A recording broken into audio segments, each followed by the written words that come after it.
Hey everyone, and welcome to my very first weekly update. I haven't thought of a good name for these yet. If you have any suggestions, definitely let me know down below in the comments. If not, I will try to come and think of a few things myself. Also, just a quick couple of housekeeping things. You might notice I am using a different microphone.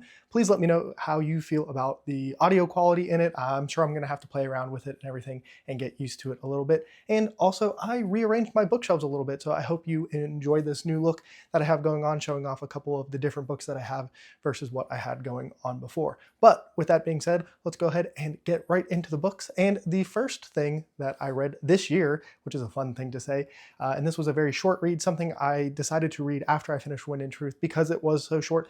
And this is a short story called Foster by Clara Keegan. If you get this reference, definitely let me know down below in the comments. If not, you're probably a little bit younger than I am. But Foster by Clara Keegan is a perfect example of why I wanted to start doing a weekly update. This is a very short story, but it is one that I feel like packs a really big punch, but isn't one in the past that would have ended up getting a full review for me.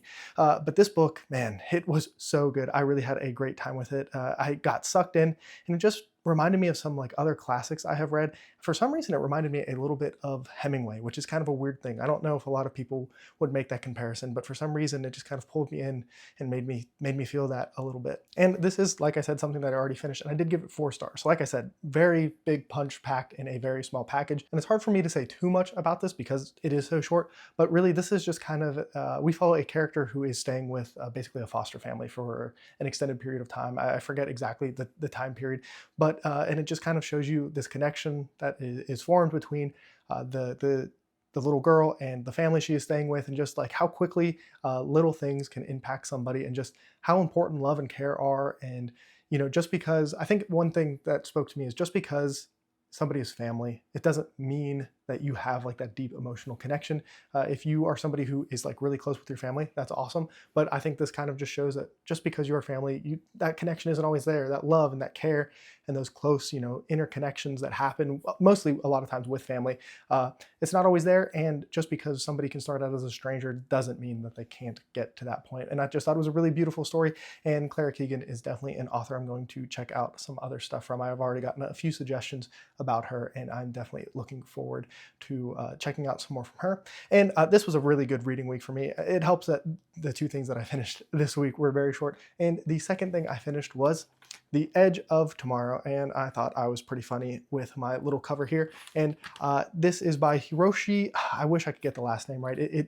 I listened to the audiobook to try to get it right like 3 or 4 times, and I cannot get it right. But Edge of Tomorrow, very famous for being a Tom Cruise, Emily Blunt movie. And I also learned when I started talking about this, that this is also a manga. There's that movie, and then obviously this. I believe it originally was published under All You Need Is Kill was the original title of it. And this is a book that started off really strong for me. When I was about halfway through this, I was thinking, wow, this is going to be an early contender for my book of the year. And I was like, wow, week 1, we are flying. And unfortunately, the back half of the book was not to the same level for me. I had a little bit of problems of some of the romance and everything that kind of got put into it. Overall, I really liked this book. I gave it a 3 stars, so I mean, I liked it. But man, the first part of this book where we're kind of introduced to the world and just like seeing this loop go on and on and again. The basic premise of this story is we're with a soldier who is fighting an alien force, and they die and keep reliving the same day over and over again, like Groundhog Day kind of story. And as we are originally experiencing the story with him, it was so well done. It almost was something that you could look at and say, this is lazy writing, because it would just restart with the same couple paragraphs over and over again. But there's a true brilliance inside of that book. And it's, like I said, specifically the first half. Had an awesome time with it. I would recommend it because it is so short. But like I said, man, there's some really cool scenes in it. There's some cool alien. I am very happy that this book explains what is going on pretty well for something that's so short. But unfortunately, like I said, it loses me a little bit in the second half. But in general, it was a good time. Glad I read it, and started this year off pretty strong. Now I have 2 other things that I'm still in the middle of reading, and the first one is one that I really don't plan on finishing this month or next week, anytime very soon, and that is The Fugitive Prince by Jenny Wirtz. I am about 10%, 9% of the way into this. I'm actually reading it on Kindle, not out of this paperback, but I'm on like 44 ish Kindle pages into it, and it's just kind of setting the stage. It's nice to be back in this world. Reading Jenny's writing is always really great, and it is something that I always enjoy doing, and I am very much liking where this story opens up with. It opens up with something that's very inconsequential. It's not probably important to the story overall, but it's just like a beautiful masterclass of like the storytelling that Jenny Words has, and like it has nothing to do. It's basically a character helping with a birth, and it, like in the grand scheme of things, is that going to be like important to the big story? I don't think so, but I just think it was super well done. So looking forward to continuing on with that. And the other book that I started that I will probably finish in this upcoming week is We Used to Live Here. So you can see that is somebody saying that used to be my house. And I am only, I don't know, 5 minutes into the audiobook, and I'm already really enjoying it. In 5 minutes, I feel like the scene has already been set. I already know like we are jumping straight in. There's no like real build up to anything. This story starts with people coming, knocking on a person's front door and saying, "Hey, I grew up in this house. Would you mind if me and my family came in and looked around because I used to live here?" And like I said, I'm not super far into it at all, but there has already been some like really brilliant writing. There was a moment where the author is describing like how cold it is outside, and like winter is here, but it hasn't started snowing yet. So it's like, wow, winter has arrived. I don't know I can't remember exactly the line off the top of my head, but it was just like super well done. And I was like, oh yeah, if that's what I'm going to get out of the story, I'm very much looking forward to it. So those are going to be 2 things that I continue on into next week. And hopefully, like I said, I can at least finish We Used to Live Here and before I jump into my next read in January. So now moving off the books quickly to the manga that I read this week. Not a whole lot. I think I only read 1 chapter of Boruto. Now, to be fair, Boruto, that would really be like 2 or 3 chapters of a normal manga, because Boruto is typically a monthly release, so it is a little bit longer, normally between like 40 and 50 pages compared to like the 10 to 17-ish that you'll get in a more weekly release. If you are a Naruto, Boruto fan, well, if you are reading Boruto, I'd be pretty surprised. I feel like I don't know too many people who are reading it. I have my ups and downs with this series, and I'll be honest, if it wasn't part of the Naruto universe,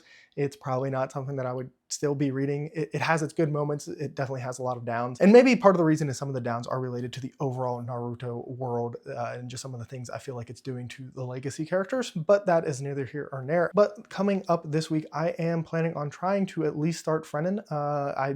I don't know how much I'll plan on reading, but I think my library has it, so I'm planning on checking it out from my library. And then any other things that get a weekly release, I'll pick up from here. So yeah, that is kind of the manga plans. And the only other thing I'd probably read is Dragon Ball Super, because I do want to make my way through that here at some point. And then very quickly, what I have watched this week, and it hasn't been a whole lot. I actually just finished watching my Steelers lose their 4th straight game to the Cincinnati Bengals, and we are limping into the playoffs. And if we end up playing the Ravens, we're gonna get blown out by like 30 points.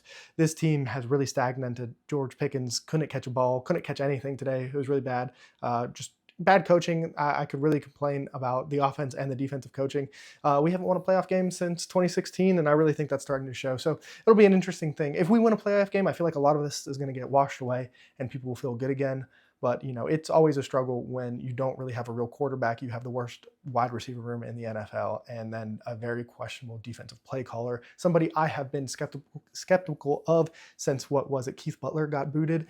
Terrell Austin has never been my guy. I think he doesn't put his guys in a good position. I think if anything, he is just riding the wave of talent that the Steelers defense has. So I don't know. We'll see. But that is my week in review, I guess. I don't know what exactly I'm going to call this, but once again, please let me know any suggestions you have. Very new at this format, but I am excited to try it out, refine it, and make it better as we continue to do it every week. But that is all for me. Let me know about your week down below in the comments.